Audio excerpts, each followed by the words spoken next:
Beliau selama di penjara saya kira itu tahanan yang sangat baik, walaupun yang namanya tahanan tetap tahanan, tetapi beliau ini diperlakukan dengan sangat baik.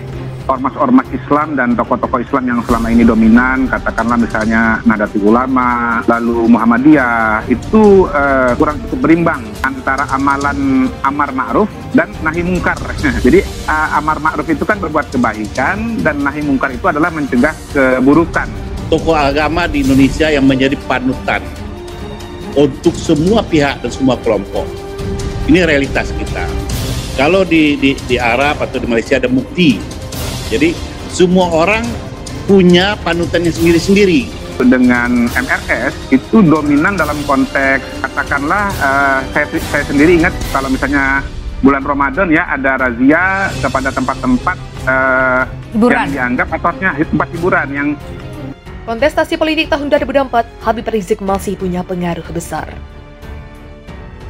Habib Rizik Syihab masih cukup berpengaruh pada kontestasi politik di 2024 mendatang meski saat ini masih menjalani proses hukum dalam kasus tes COVID-19 RS Umi Bogor. HRS sendiri diperkirakan akan bebas dari penjara sebelum pemilu 2024 karena masa hukumannya dipangkas oleh Mahkamah Agung menjadi 2 tahun. Begitu dikatakan Direktur Eksekutif Indonesia Political Review Ujang Komarudin saat berbincang dengan kantor berita politik Endemol sesaat lalu di Jakarta Jumat siang 19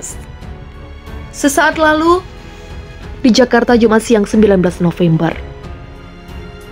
HRS masih tetap punya pengaruh walaupun di penjara, pengaruhnya masih besar pada pengikut-pengikutnya. Jadi masih cukup diperhitungkan, kata Ujang dikutip dari kantor berita politik Endemol. Menurut pengamat dari Universitas Al-Azhar Indonesia ini, paling tidak HRS dan pengikutnya punya basis suara yang banyak. Meskipun FPI telah dibubarkan, tetapi orang-orangnya masih loyal terhadap HRS. Pengaruh HRS di kancah perpolitikan tanah air sudah terlihat saat gelaran Pilkada DKI Jakarta 2017 silam.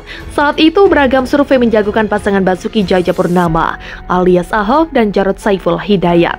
Namun dengan basis massa yang besar, Habib Rizik mampu menggiring pengikutnya untuk mendukung pasangan Anies Baswedan dan Sandiaga Uno hingga terpilih menjadi gubernur dan wakil gubernur Jakarta. Ditambah Ahok tersandung kasus hukum yang makin membuat suaranya tenggelam di pilkada. Ujang pun meyakini pengaruh Habib Rizik masih kuat hingga saat ini. Punya cukup pengaruh, soal seberapa besar itu kita lihat saja nanti, ujarnya.